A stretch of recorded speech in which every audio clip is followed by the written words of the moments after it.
নাটোরের গুরুদাসপুর উপজেলার চাষকৈর বাজার। সপ্তাহে 2 দিন, শনি ও মঙ্গলবার এখানে জমে ওঠে হাট, বিখ্যাত চাষকৈর হাট। আজ হাটবার, তাই আজ এসেছি হাটের হালচাল সম্পর্কে আপনাদের জানাতে।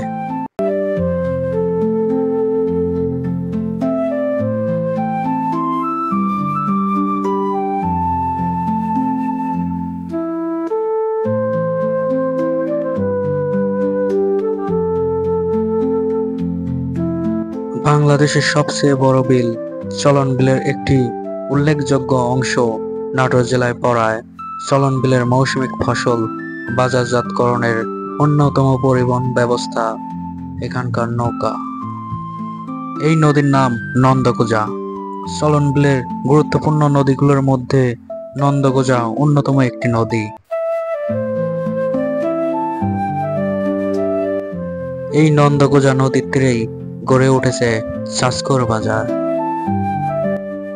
চাষকৈর বাজারের সভ্যতা বিকাশের ক্ষেত্রে এই নদীঘাটের ভূমিকা অত্যন্ত গুরুত্বপূর্ণ একটি অংশ।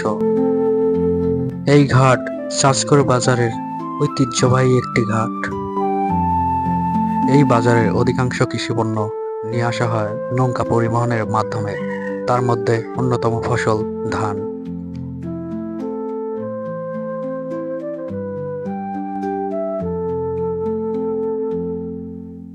এই নদীঘাটের এক অংশে ধান হাটা।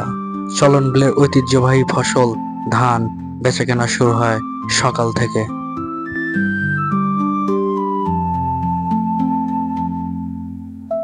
নদীর এক পাশেই লক্ষ্য করা যায় কাঠের মহাসমাবেশ, যা ঘর নির্মাণের ক্ষেত্রে কাঠের গুরুত্ব অপরিহার্য।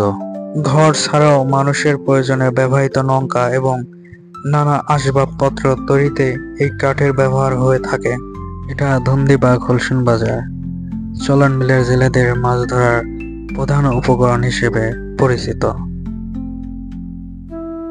রসুন নাটোরের ঐতিহ্যবাহী একটি ফসল।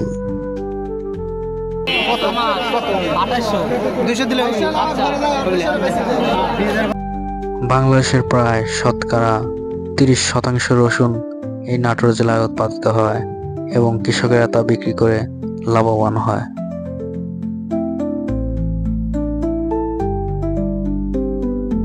রসুনের পাশাপাশি পেঁয়াজও বিক্রি হয় এই হাটে।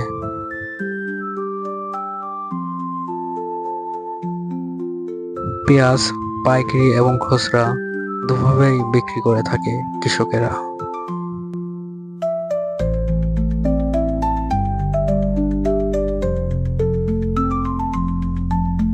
চাষকৈর হাট পাট বিক্রির জন্য একটি বিখ্যাত হাট হিসেবে পরিচিত।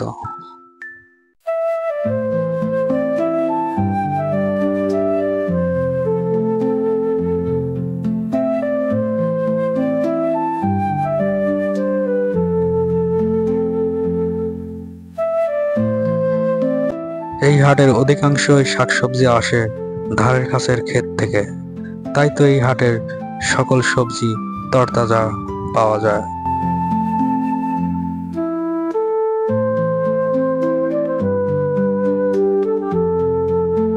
আছে তরতাজা কাঁচামরিচ, খুচরা ও পাইকারি দুভাবে বিক্রি করা হয় এই হাটে।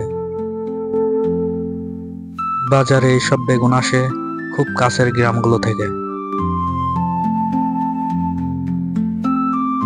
চলন বিল ছাড়াও নাটোর, নওগাঁ, রাজশাহী, বগুড়া, সিরাজগঞ্জ সহ বিভিন্ন জেলার পণ্যের সমাগমে প্রাণবন্ত হয়ে থাকে এই হাটবার।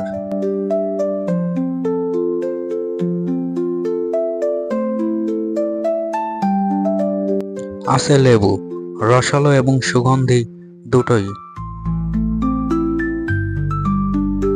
বাজারের দিনগুলোর তুলনা থেকে হাটবারের দিন এসব মুদি দোকানে দূর দূরান্ত থেকে আসা ক্রেতাদের ভিড় জমে যায় বেশি।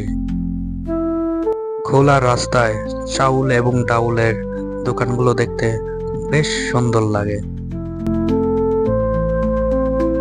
এই চাষকৈর হাটে গোখাদ্যের ক্রেতাদের ভিড় একটু বেশিই দেখা যায়, কারণ গ্রামের কৃষকেরা তাদের প্রতিটি বাড়িতে বাড়িতে পালিত হয় গৃহপালিত পশু, গরু, ছাগল।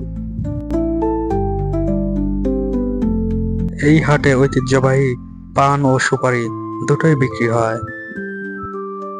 এই জায়গাটা ছিট কাপড় বিক্রির জন্য ব্যবহৃত হয়। প্রতি হাটবারে এনারা এখানে ছিট কাপড় এবং লুঙ্গি সহ গামছা সহ বিভিন্ন পণ্য বিক্রি করে থাকে।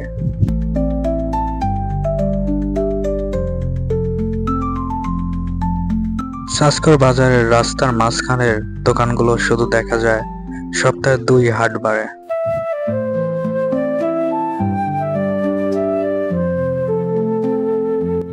এটা হাঁস মুরগি হাটা।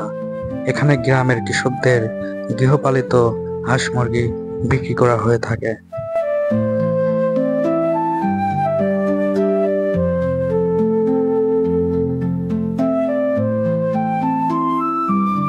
দেখছেন সাসকর বাজারের মাছ হাটা।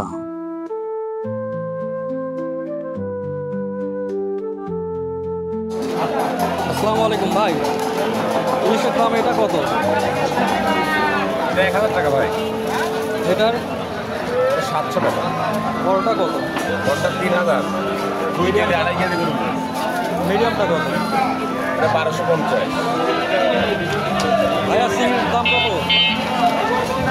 চিংড়ি কত করে কেজি? 850। এটা 1400 বড়টা। আর এই যে মাঝারিটা 2.5 টাকা। এটা সাসকর মাংস হাটা। এখানে গরু, মহিষ এবং খাসির মাংস পাওয়া যায়। এটা সাসকর জামাই হাটা। হাটায় আসা ক্ষুধার্ত মানুষগুলো এই জায়গাগুলোতে খাবার গ্রহণ করে থাকে। এখানে স্বল্প দামে বাহারি রকমের খাবার পাওয়া যায়। চলুন দেখে আসি কোনটার দাম কত। রাইতুল ভাইয়ের দোকান সাসকর, গুরদাসপুর, নাটক। আর গরু মাংস খালি 20 টাকা পিস। এতে গরু গোস্ত, ভাজা গোস্ত 120 টাকা। এতে সিলভার মাছ আছে, এই যে কোমর পিস আছে তাও 20 টাকা পিস। এতে খড়ি বেশি মাত্র 40 টাকা প্লেট, সমস্যা নাই। ভাজা মাছ 20 টাকা পিস। আর এতে ভাত 20 টাকা প্লেট বেশি ভাই। হাটে আসা মানুষগুলো সব শেষে তাদের পরিবারের জন্য চাহিদা মতো ফল এবং খাবার জিনিস কিনে থাকে। প্রিয় দর্শক, আপনারা দেখলেন ঐতিহ্যবাহী সাসকর বাজার। ভিডিওটি কেমন লেগেছে অবশ্যই জানাবেন এবং আমার চ্যানেলটি সাবস্ক্রাইব করে সাথে থাকবেন।